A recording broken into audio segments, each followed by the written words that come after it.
langsung nanti sore bisa mengikuti. Puji Tuhan, mari kita akan datang kepada Tuhan, kita akan berdoa lebih dahulu. Kita turunkan kepala kita minta penyertaan Tuhan. Bapa kami di dalam surga, kesempatan pagi hari ini adalah awal ibadah dari Harvest Hill. Lama kami merindukan ibadah ini diadakan dan kembali kami boleh menikmati bagaimana hadirat-Mu. Engkau memeluk kami Tuhan, Engkau mendekat kami Tuhan.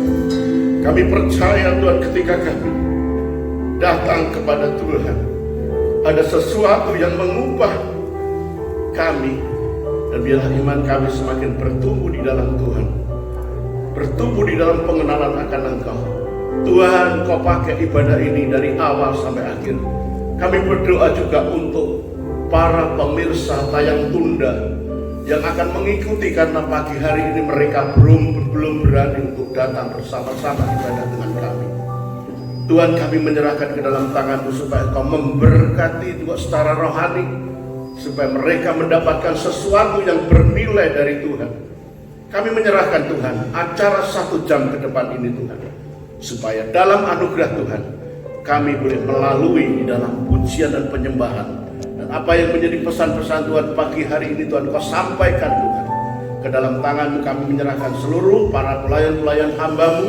Ke dalam tangan-Mu kami menyerahkan acara perjamuan kudus Tuhan pagi hari ini. Tuhan, Engkau hadir, Engkau memberkati ibadah ini.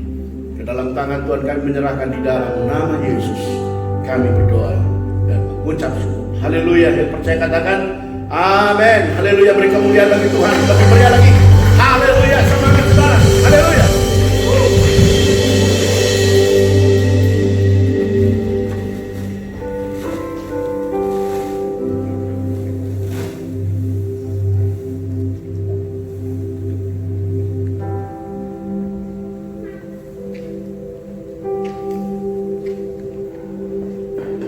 Haleluya. Segala puji, hormat, kemuliaan hanya bagi nama Tuhan. Hari ini kita berkumpul untuk memuji dan membesarkan akan nama Tuhan. Mari berikan yang terbaik untuk Tuhan pada saat hari ini.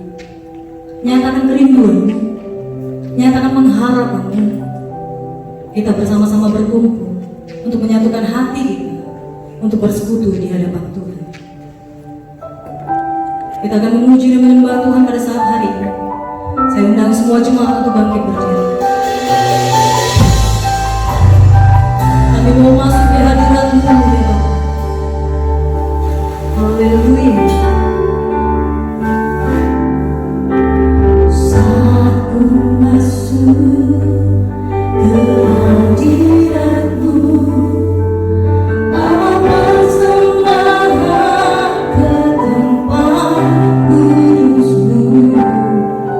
pujian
kerajaan surga.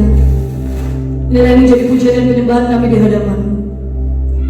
Tiba waktunya bagi kami untuk mendengarkan kebenaran firman-Mu ya Bapa. Sucikan kami, layakan kami, kuduskan kami untuk mendengarkan kebenaran firman. Bukan hanya mendengarkan kebenaran firman-Mu saja, namun kami menjadi pelaku-pelaku atas kebenaran firman-Mu. Karena firman-Mu adalah terang bagi jalan kami. Yang sakit disembuhkan, yang lemah dikuatkan, yang kekurangan Tuhan cukupkan. Segala puji, hormat, kemuliaan hanya bagi nama-Mu. Engkau memberkati hamba-Mu yang akan menyampaikan kebenaran firman-Mu. Hikmat-Mu senantiasa mengalir atas hamba-Mu ya Bapa. Roh Kudus-Mu mengurapi senantiasa.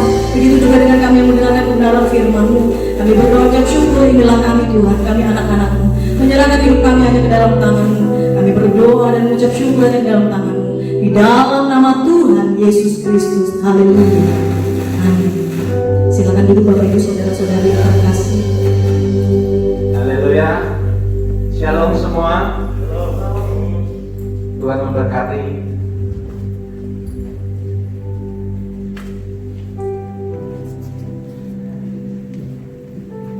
Akhirnya hari ini kita bisa melaksanakan ibadah onsite.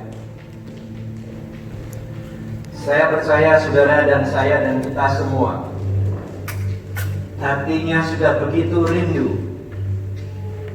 rindu akan Tuhan, rindu akan baiknya, rindu akan satu dengan yang lain. Boleh berjumpa kembali pada hari ini 6 September di dalam ibadah onsite IGF Badung. Mari saudara, kita buka ibadah ini dan kita doakan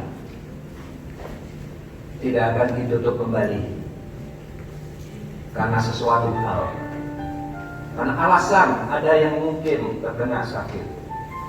Tapi kami mau dengan rendah hati kami datang kepada Tuhan, minta proteksi, pertolongan, perlindungan kita semua. Dan setelah saudara nanti selesai ibadah di tempat ini akan pulang dengan aman dan selamat. Tidak lagi ada hal-hal yang diceritakan karena terkena virus yang berbahaya itu. Saudaraku, pagi hari ini saya mau menyampaikan satu firman, satu tema Tuhan, yaitu Facing the Giants. Bulan ini kita melanjutkan tema bulan yang lalu melalui online, yaitu Greatest Victorious. Bulan ini kita mau masuk kepada satu tema, yaitu Facing the Giants.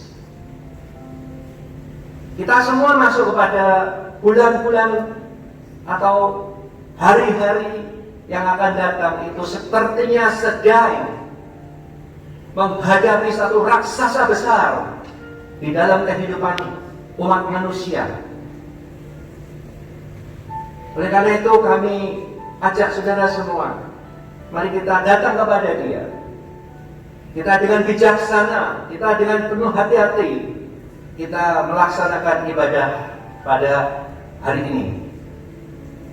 Dan sebelumnya kita sudah melakukan semua protokol kesehatan yang harus dilakukan. Dan saya berharap dan saya berdoa kita sudah aman di wilayah ini. Saudaraku, tidak bisa. Saya akan bawakan satu tema yang saya bacakan dari 2 Tesalonika 2 ayat yang kedua. 2 Tesalonika 2 ayat yang kedua. Mari kita perhatikan firman-Nya berkata demikian. Janganlah lekas bingung dan gelisah, baik oleh ilham roh maupun oleh pemberitaan atau surat yang dikatakan dari kami, seolah-olah hari Tuhan telah tiba. Wah, saya mencari dalam sejarah manusia di dalam Alkitab ini, apakah pernah terjadi satu kegelisahan yang besar seperti masa sekarang kita ada di dunia ini? Nah, Roh Kudus menjawab. Di dalam 2 Tesalonika ini, Paulus menuliskan suatu keadaan yang sangat gelisah bagi jemaat di Tesalonika. Mereka adalah orang-orang non-Yahudi yang menerima Injil keselamatan. Tetapi pada satu waktu terjadi satu kegelisahan yang melanda seluruh kota Tesalonika. Ya, memang secara skala beda satu kota, dan ini seluruh dunia sedang mengalami satu pandemik yang sangat berbahaya sekali. Tetapi makna Alkitab ini bisa kita ambil sebagai satu peringatan kepada kita pada saat ini. Nah, saya mau mengulang membaca ayat ini dengan lebih teliti. Maaf ya, saya buka sedikit melanggar protokol kesehatan. Tapi jaraknya jauh kan nggak apa-apa ya. Saya akan mengulang begini. Jangan lekas bingung dan gelisah. Manusia itu paling gampang mengalami ketakutan, kegelisahan. Tapi ayat ini mengatakan jangan lekas, artinya pelan-pelan, artinya teliti, artinya harus kamu memperhatikan situasi. Baik oleh ilham roh. Ilham roh, rohnya roh itu huruf kecil. Apa yang dimaksud ilham roh? Bahwa background daripada ayat ini adalah Paulus ingin memberikan penghiburan dan kekuatan kepada jemaat Tesalonika, ya, 1500 tahun yang lalu kira-kira. Pada jemaat pada waktu itu ada pengajar-pengajar palsu yang mengatakan ini sudah hari Tuhan datang, artinya kiamat sudah dekat. Sehingga jemaat di Tesalonika banyak sekali yang gelisah, yang bingung. Sehingga mereka itu putus asa, banyak yang tidak bekerja, banyak yang berpikir, toh sebentar lagi ini dunia akan musnah. Buat apa kita kerja? Nggak usah. Ini kegelisahan. Paulus menulis surat, ilham roh. Roh huruf kecil itu boleh berarti roh-roh apa saja, bukan Roh Kudus. Bukankah kita mendengar kita COVID-19 ini menjamur atau berada di mana-mana? Banyak orang mengatakan ini akhir zaman loh, ini mau kiamat loh ini. Bahkan hamba Tuhan ada yang menafsirkan seperti itu. Nah, ini dikatakan bahwa jangan kamu cepat gelisah oleh karena ilham roh-roh yang bukan daripada Roh Kudus. Kemudian Paulus mengatakan, maupun oleh pemberitaan atau surat yang dikatakan dari kami. Pada waktu itu beredar banyak surat-surat palsu. Ya, kalau sekarang ini istilahnya lebih keren, hoax. Ya. Banyak beredar surat palsu yang dikatakan bahwa itu surat tulisan dari para rasul-rasul yang mendukung cerita tentang akhir zaman itu sudah dekat. Bukankah sama sekarang kita? Begitu banyak hoax di sosial media, di handphone saudara, tiap pagi kita dicekokin berita-berita yang tidak jelas dari mana, sehingga kita gelisah. Mengatakan seolah-olah sepertinya dibentuk suatu suasana bahwa akhir zaman itu sudah di depan mata.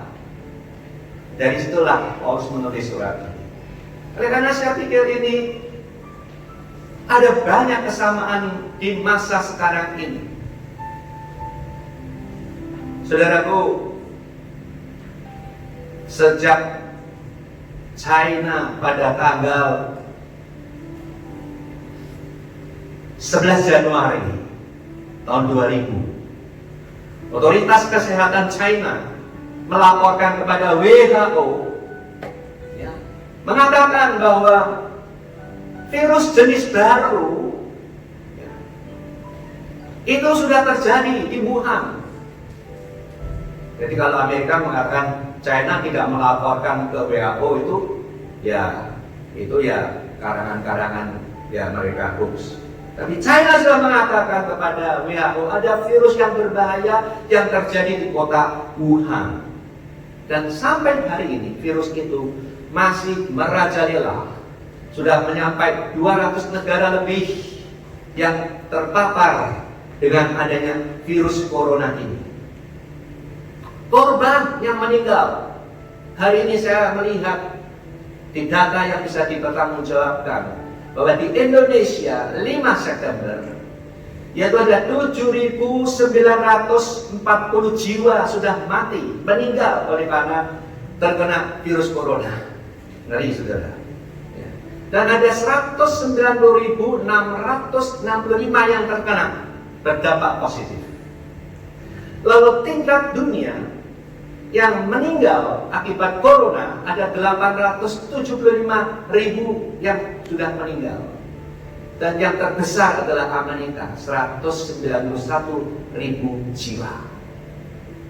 Korban itu terus meluas, melebar, masuk ke segala sektor kehidupan manusia. Lalu apa lagi yang lainnya?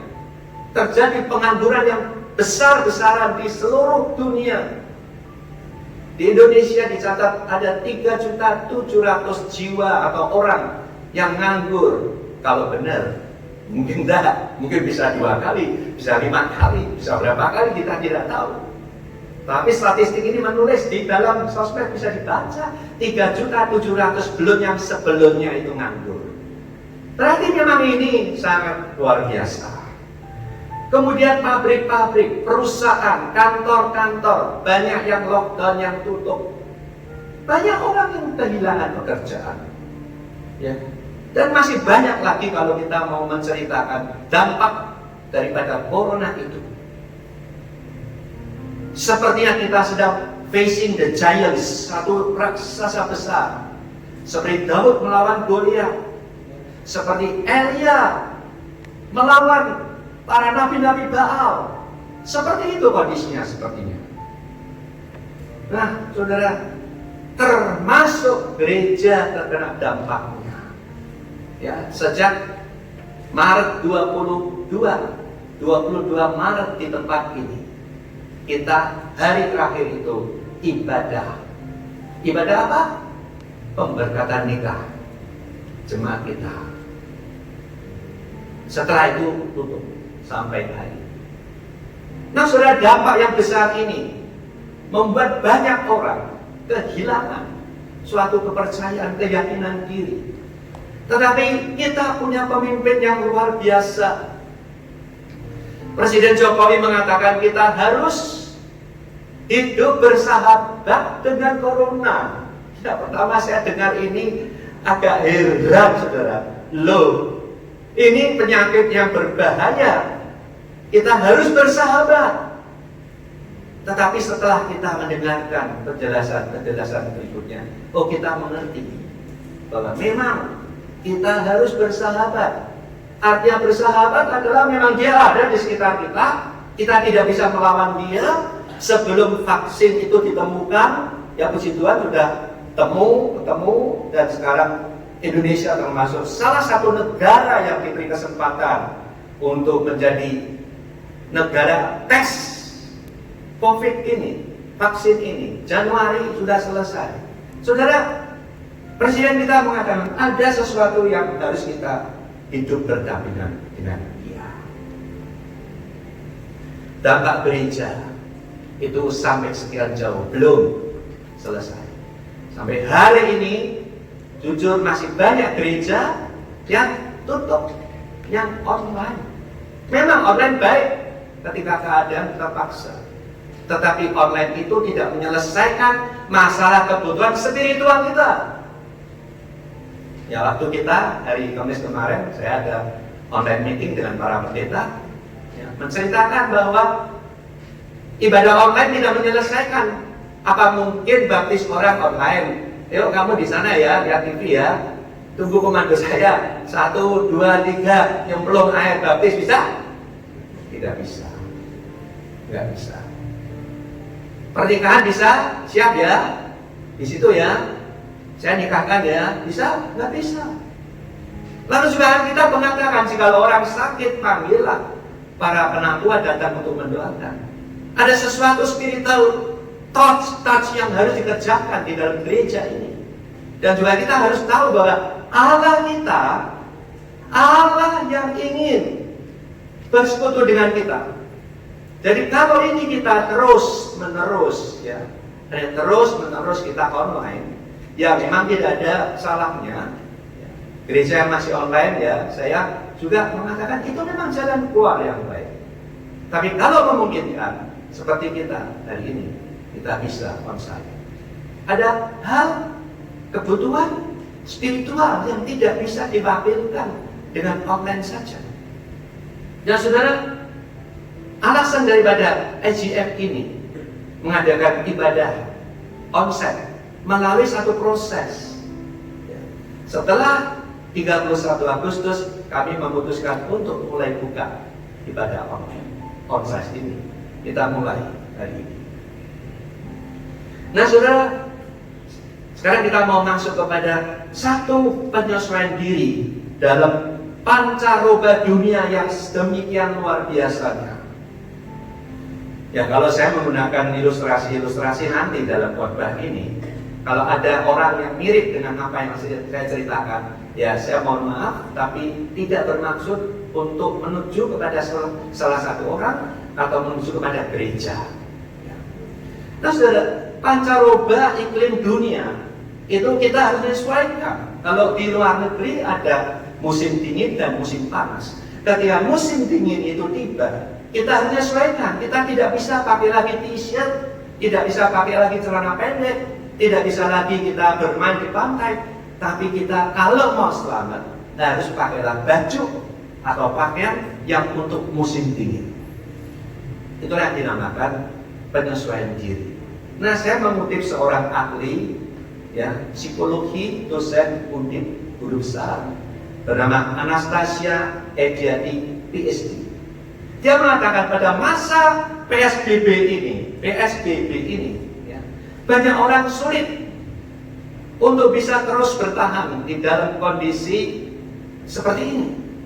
Mau keluar rumah takut, ya. Mau beli makanan takut, ya. Mau beli makanan pakai jasa pengirim takut, ya. Pokoknya manusia itu sulit untuk keluar daripada realita ini. Nah, saudaraku, lama-kelamaan manusia seperti ini, kondisi seperti ini, membuat manusia itu menjadi begitu kerdil, begitu kecil, tetapi masalah itu begitu besar. Tembok itu begitu besar, kita tidak bisa nembus. Nah, kalau kita terus begini, manusia akan kehilangan kreativitasnya. Nah, oleh karena itu, saudara,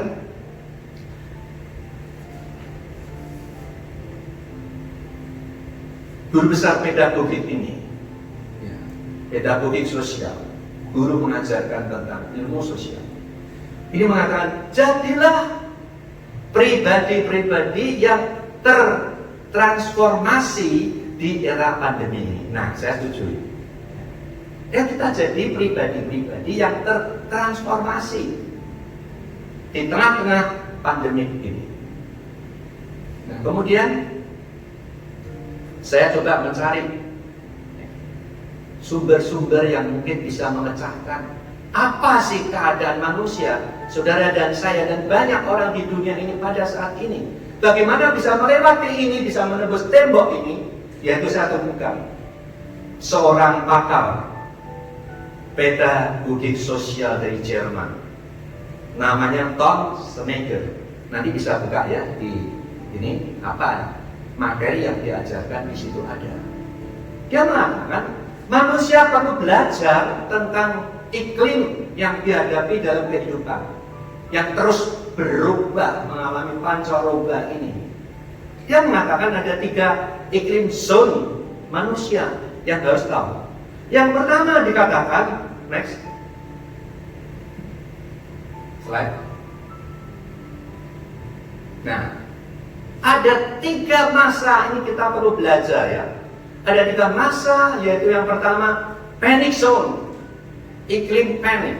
Ya, panic zone ini yaitu manusia hidup di dalam kepanikan yang luar biasa.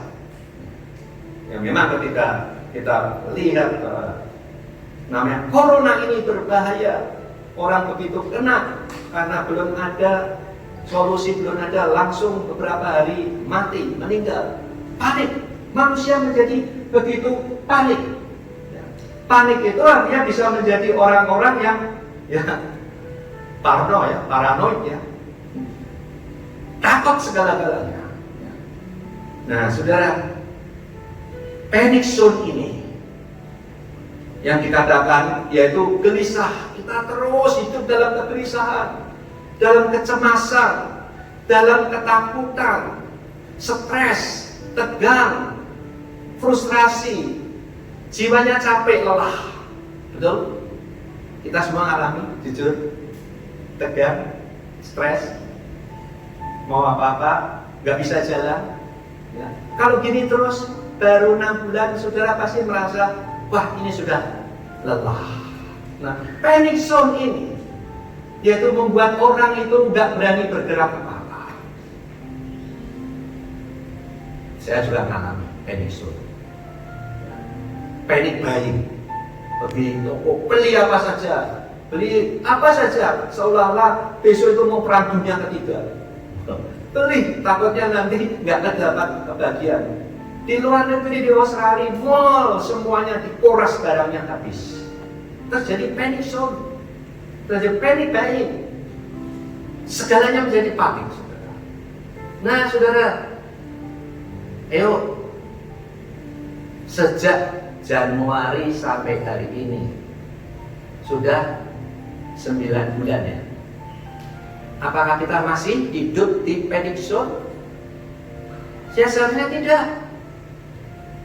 Nah, nanti ini ada ajaran berikutnya ya, itu ada zone yang berikutnya. Ada 3 zone minimal. Tapi saya nambahkan ada 2 zone yang segera secara singkat saya sampaikan. Di tengah-tengah panic zone ini, manusia seolah-olah sudah kehilangan segala-galanya. Ekonomi, lain segalanya kehilangan. Tetapi sesuatu yang puncak, ada antiklimaksnya itu muncul, saudara. Yaitu apa? Euphoria zone. Euphoria zone itu membuat orang yang sudah jenuh hidupnya di dalam kamar terus-terusan, ya. Lalu dia melihat, loh, di mana-mana sudah ramai orang, ya. Di pasar ramai orang, di tempatnya hiburan-hiburan itu, mainan itu yang di sekitar Bawen itu sudah banyak mobil.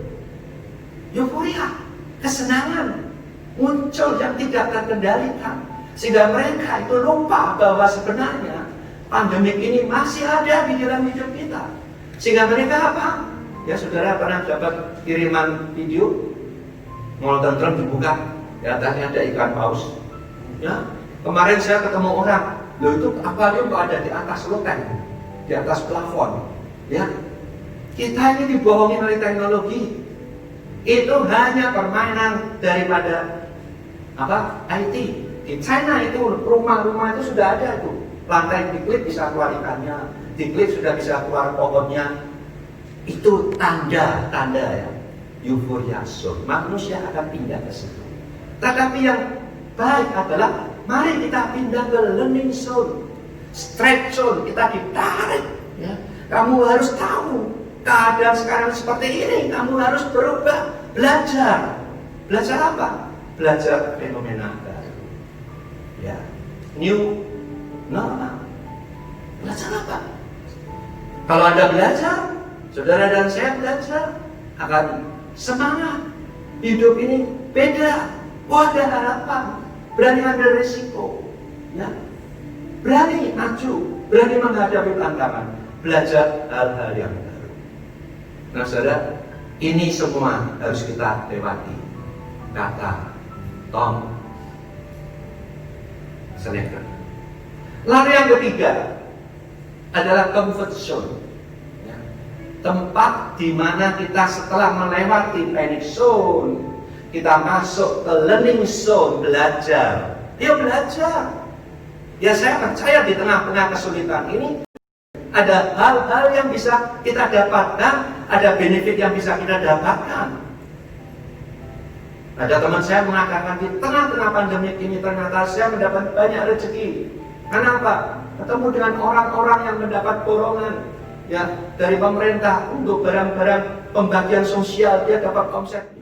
Jadi saya anjurkan saudara, di tengah-tengah keadaan ini ada hal yang bisa saudara belajar, Anda bisa mendapatkan benefit dari situ. Kemudian comfort zone ini setelah kita masuk ke new era, kita bisa hidup lebih tenang, lebih baik. Ya.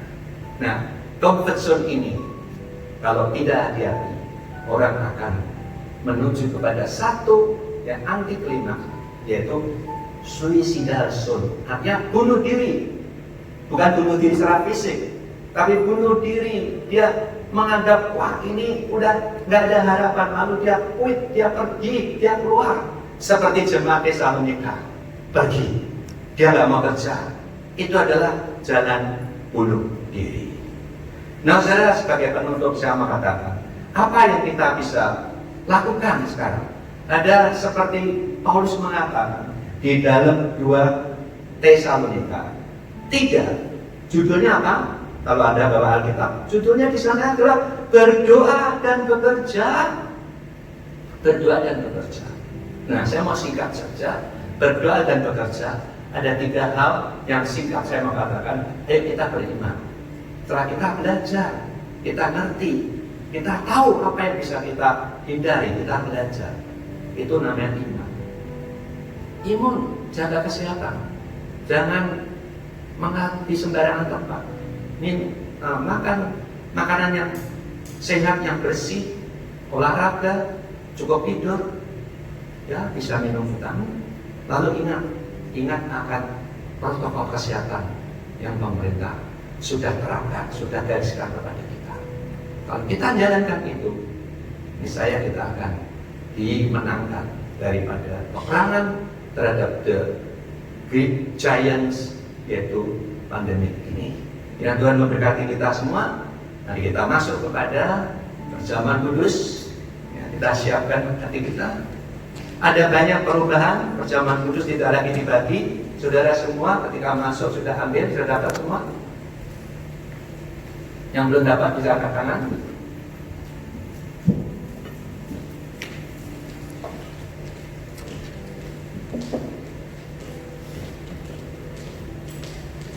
Mari kita bangkit berdiri. Kita berdoa. Bapa di surga, kami hari ini, setelah sekian lama kita tidak dapat bersekutu di dalam rumah Tuhan, pagi ini kami boleh memulainya, dan juga dengan perjamuan kudus ini. Kita mau Tuhan menyerahkan seluruh hidup jemaat-Mu, baik yang ada di rumah maupun di mana saja. Tuhan, mari Tuhan, kekuatkan kami, teguhkan hati kita.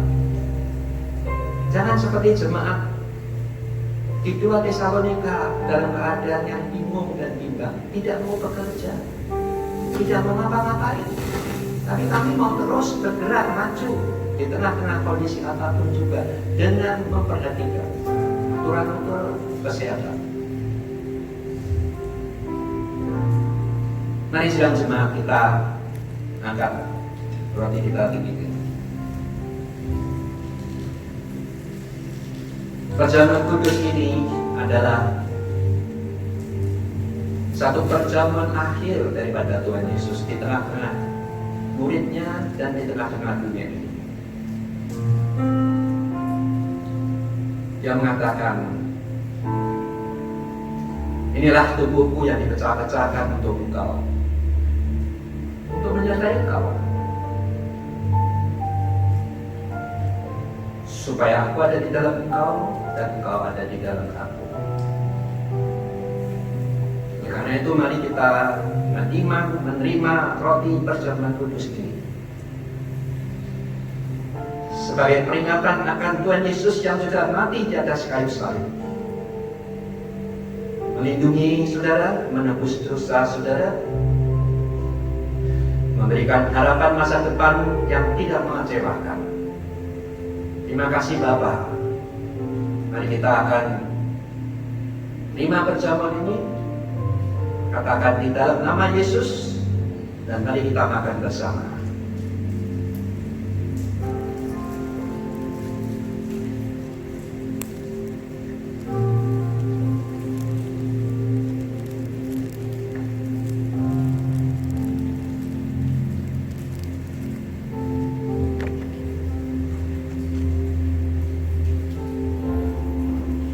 Mari kita angkat cawan ini tinggi-tinggi.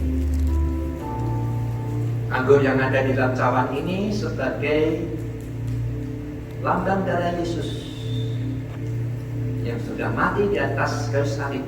Darahmu menyucikan, darahmu menguduskan, darahmu telah menyembuhkan. Kami percaya Tuhan, segala dosa-dosa sudah Kau sucikan dengan darah anak domba yang tak bercacat. Terimalah sidang semacam dikasih Tuhan, imani dan katakan di dalam nama Yesus, mari kita minum bersama.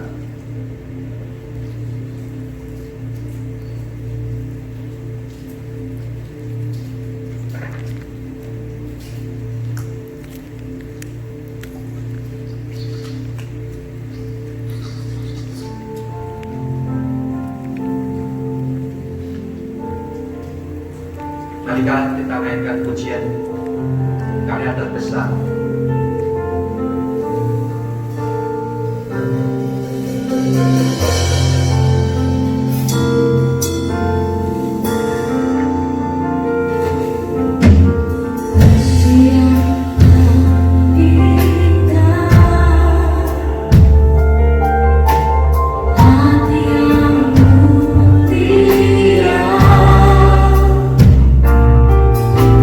Hanya ku tahu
tahun yang lalu. Karena begitu besar kasih Allah akan dunia ini, sehingga Ia karuniakan Putra yang tunggal untuk saudara dan saya, supaya setiap orang yang percaya tidak binasa, melainkan beroleh hidup yang kekal. Mengapa Tuhan mengirimkan anaknya? Bukankah bisa jarak jauh? Bukankah bisa online saja? Bukankah bisa hanya dari surga saja? Tapi tidak. Ini sebagai bukti bahwa Allah yang menjelma menjadi manusia, Yesus Kristus, ingin berada di tengah-tengah kehidupan saudara dan saya. Katakan amin. Dia ingin ada di hidup saudara. Dia ingin ada di berbagai macam kesulitan, masalah, sakit, penyakit, badai dan segalanya. Dia menyertai saudara dan saya. Kita semua yang percaya sampai Tuhan datang yang kedua kalinya. Saya akan berdoa kepada saudara semua sebagai doa menutup. Mari, saudara yang sakit, angkat tangan saudara, mohon pertolongan Tuhan. Saudara punya masalah, angkat tangan saudara kepada Dia, minta pertolongan Tuhan. Dan juga bagi gereja kita akan berdoa. Mari kita masing-masing ada kebutuhan yang berbeda-beda. Angkat tangan kita, minta pertolongan Tuhan di dalam masa-masa sulit ini. Ya Bapakku yang di surga, kita adalah manusia yang lemah, manusia yang kurang punya kemampuan, manusia yang tidak sempurna. Hari ini kami mau menyerahkan kehidupan umat-Mu. Yang sakit Tuhan, mari Kau jamah, Kau sembuhkan dalam nama Yesus. Ada pertolongan, ada kesembuhan. Bagi yang mengalami kesulitan, masalah ekonomi, masalah pekerjaan, masalah apa saja, oh Tuhan, mari Kau juga tolong mereka, beri jalan keluar. Beri kami pembelajaran hal-hal yang baru. Juga bagi mereka yang bulan ini berulang tahun, kami berdoa supaya mereka juga Tuhan boleh terus memandang kebaikan Tuhan dalam kehidupannya. Terima kasih Tuhan Yesus. Dan juga khusus kepada Ibu Melia yang mengandung, Tuhan mari Kau juga berkati kami.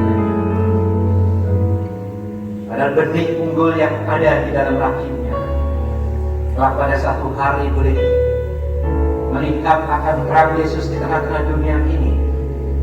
Dan aku mau berdoa untuk Global Vision yang ada di Salatiga. Kami berdoa untuk hamba-Mu Bapak Mun Ite yang sudah datang kembali bersama dengan kami beberapa minggu yang lalu. Mari Kau berkati pelayanannya, berkati Global Vision, Kau berkati apa yang sudah dilakukannya, gereja-gereja kecil yang sudah divisit terus boleh eksis.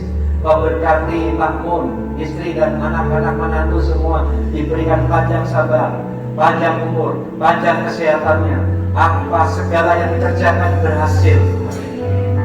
Juga kepada para leader, para hamba Tuhan yang setia melayani Tuhan, Kau juga terus berkati kehidupan mereka. Juga bagi sidang jemaat yang ada di rumah, berkat yang tidak beda yang ada di sini, berkat yang sama. Anda yang ada di rumah atau siapa saja yang menyaksikan siaran online ini, Tuhan memberkati saudara berkelimpahan. Sidang jemaat yang dikasih Tuhan, angkat tangan kita tinggi-tinggi.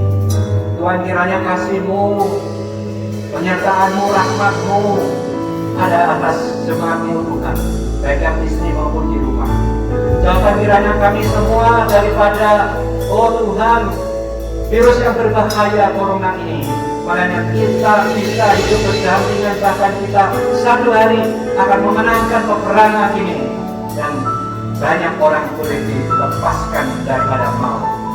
Kami berdoa untuk Indonesia dan para pemimpin, mari Kau berkati pemimpin kita, supaya Indonesia menjadi Indonesia yang maju, yang berhasil, juga untuk seluruh dunia, juga untuk Tuhan boleh pulihkan keadaan seperti ini. Juga gereja-gereja yang masih online, Tuhan masih berkati. Juga gereja yang hari ini buka ibadah, oh Tuhan, SDL di Semarang ada 3 gereja hari ini buka ibadah. Kau berkati semuanya Tuhan. Tutup bungkus mereka dengan darah Yesus. Tidak ada lagi Tuhan pandemik yang masuk dalam gereja-gereja Tuhan. Haleluya, terima kasih Bapak, terima kasih. Kami mengucap syukur. Haleluya, amin.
Kami mengucapkan terima kasih. Sampai jumpa minggu depan yang akan datang. God bless you all. Haleluya. Amin. Beri kemuliaan Tuhan kita sekali lagi.